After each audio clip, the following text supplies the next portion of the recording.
Welcome to Mystic Musings with Tobie Hewitt. I'm Tobie Hewitt, and I'm your guide through time and space and all points in between. Mystic Musings will give you insight into who you are, why you are here, how to live an authentic life, and where you fit into the universe around you. Join me on this path of mystical exploration.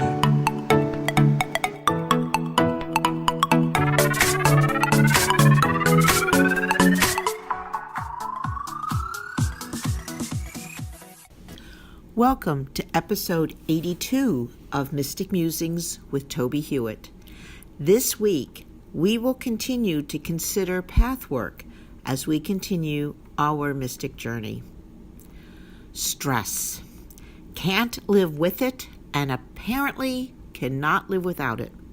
Stress stimulators infiltrate all aspects of life, and if we are not careful, stress can take over our lives in all sorts of unpleasant ways and can deplete us to the point where we can be dragged into mindless actions and reactions in everyday moments.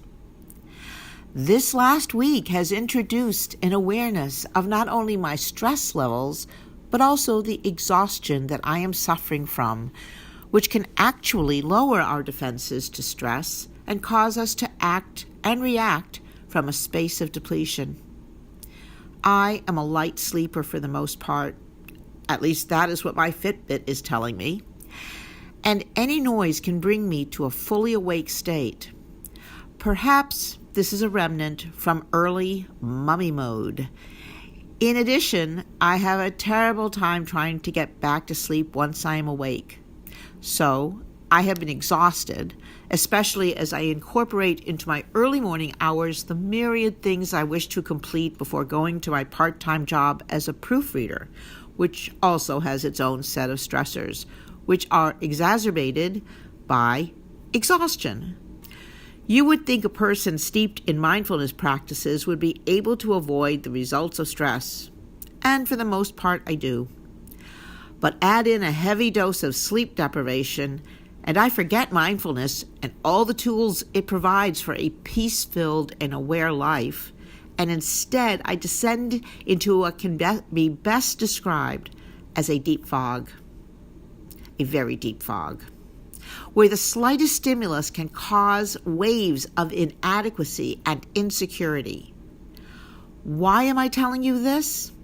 Because the mindful person needs to be constantly, mindful of their physical, mental, and emotional states, and use the tools of mindfulness to overcome the challenges and dangers of exhaustion and stress. And what danger am I speaking of? Well, obviously exhaustion and stress can make simple acts like driving a challenge and can lower the ability to make wise choices.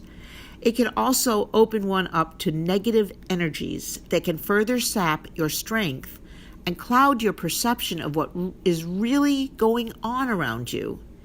In other words, slightly irrational and negative ideas and thoughts can become your reality, if only momentarily, if you don't take actions once you realize what is happening. In my case, I finally asked Archangel Michael for help in clearing the negativity and bringing me into a space of peace from which rational and mindful thought could occur. Archangel Michael acts to protect and defend those who call on him for help and is known in many religious and spiritual systems. Whenever I have called on him, he always comes to my defense, which is what he did yesterday. And in moments, the negative energies were dispersed and clarity was restored. And then I took a nap. By the way, I refer to Archangel Michael as him, but in reality, archangels are neither male or female, although they seem to be depicted primarily as male.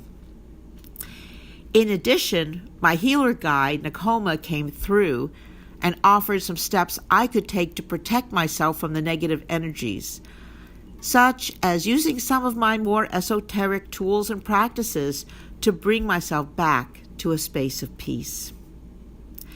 Anyway, the nap helped, and a good night's rest helped, and although I can still detect the faint negative vibrations lurking, I will smudge my house with sage, meditate, and treat myself in a peaceful and loving manner. Just because life sometimes throws unwarranted challenges at us, it does not mean we have to accept the resulting negative feelings that these bring. If we maintain awareness through mindfulness, we can take actions to improve our state of being even if we have stepped off the path of a centered awareness. We cannot allow ourselves to become depleted in any way, and we must sustain the positive energies available to us, either internally or from the universe around us. Nurturing body, mind, and spirit can help to ward off the negative emotions and energies that seem to be swirling at this time in the world. It is time to take care of ourselves and, in turn, our communities, so that we do not lose our place on the pathwork we are practicing and pursuing. I would recommend not only a healthy diet and regular exercise for body and spirit, but also keeping a positive energy flowing in our environment. I moved recently and have not had time to unpack the crystals and items that support me. Crystals such as amethyst, clear quartz, smoky quartz, and malachite can help to keep our immediate environments flowing with positive energy, as also can plants. I had planned to discuss the lizard brain again this week, but I am keeping this episode brief so that I can tend to the healing of myself that is necessary. Please join me next week as we examine the positive, yes, I said positive, aspects of lizard brain, the lizard brain and the intuitive and ego minds, mindfulness and the lizard brain, and moving further to actualization as we continue our mystic journey. Thanks for listening to this episode of Mystic Musings.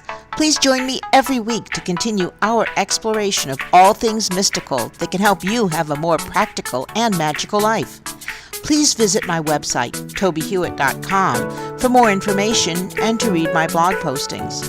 And join me also at pathwaystomindfulness.org to learn how you can schedule a presentation. I'm available for mindfulness training, demonstrations of psychic abilities, and individual readings. I also have a number of books on mystical topics on Amazon.com. I look forward to hearing from you and answering your questions. Please contact me through TobieHewitt.com.